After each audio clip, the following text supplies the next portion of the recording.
चलिए यहाँ पर देखते हैं प्रश्नावली 1.4 ये कक्षा 9 की गणित में हम यहाँ पर बात करेंगे प्रश्नावली 1.4 में, यानी 1.4 में पहला क्वेश्चन। यहाँ पर क्वेश्चन ध्यान से समझते हैं, सब्सक्राइब करना हो तो कर लीजिएगा, बाकी रेगुलर क्लासें आपको यहाँ पे मिलेंगी और कोई डाउट हो तो ज़रूर कमेंट करना। यहाँ पर देखते हैं, बताइए नीचे दी गई संख्याओं में कौन कौन परिमेय हैं और कौन कौन अपरिमेय हैं। बहुत आसानी से हम इसको समझ सकते हैं। चलिए हम यहाँ पर समझाते हैं आपको।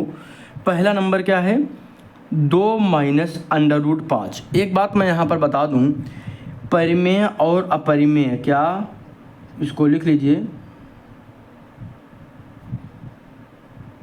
परिमेय और अपरिमेय है। दूसरी तरफ क्या है, परिमेय, और दूसरी तरफ क्या है, अपरिमेय। थोड़ा सा आसान हो जाएगा आपके लिए ये समझना।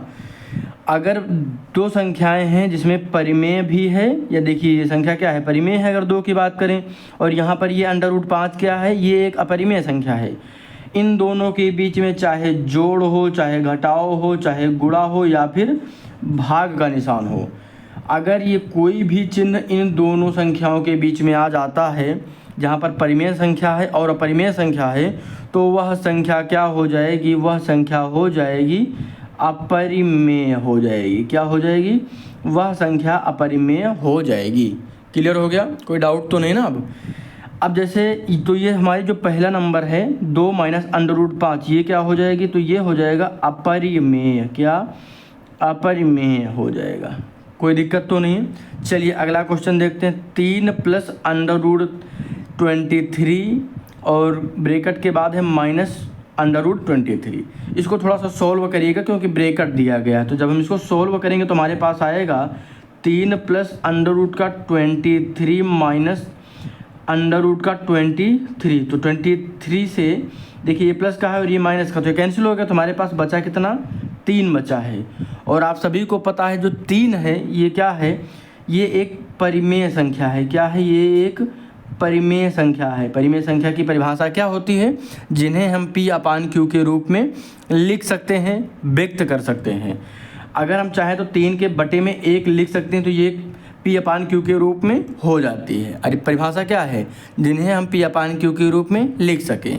ध्यान देने वाली बात यहाँ पर क्या है कि यहाँ पर जो Q है वो 0 नहीं होना चाहिए, तो यहाँ पर हमने 0 नहीं किया है। क्लियर हो गया। अगला देखते हैं, यहाँ पर क्या है, 2 √7 और 7 √7 लिखा हुआ है। अगर हम √7 को √7 से कैंसिल कर दें तो हमारे पास यहाँ पे क्या बचेगा, 2/7। और 2/7 में ध्यान दें तो ये P/Q के रूप में है, ये P/Q के रूप में है, तो ये क्या संख्याएं हो जाएंगी, ये संख्याएं हो जाएंगी परिमेय हो जाएंगी। क्या हो जाएंगी, परिमेय संख्याएं हो जाएंगी।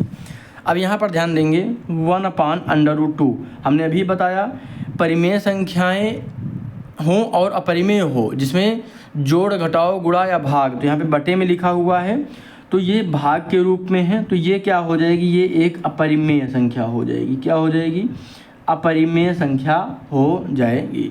अब यहाँ पर देखेंगे 2 और √ का ये 2 और पाई लिखा हुआ है, इनटू में है ना, गुणा में ही तो है। परिमेय है 2 और जो पाई है वो एक अपरिमेय है, और बीच में गुणा का निशान लगा हुआ है, तो ये संख्या क्या हो जाएगी, तो ये हो जाएगी अपरिमेय हो जाएगी। क्या हो जाएगी, अपरिमेय हो जाएगी। ठीक, ये हो जाएगी अपरिमेय। कोई दिक्कत तो नहीं है, क्लियर हो गया। कोई डाउट हो तो कमेंट जरूर करना, सब्सक्राइब करना और अपने सभी दोस्तों के साथ भी शेयर करना। आपको कोई भी क्वेश्चन समझ में नहीं आता है तो बेझिझक कमेंट करिएगा, हम उस क्वेश्चन को अगले टॉपिक में, अगले वीडियो में आप सभी को समझा देंगे। धन्यवाद।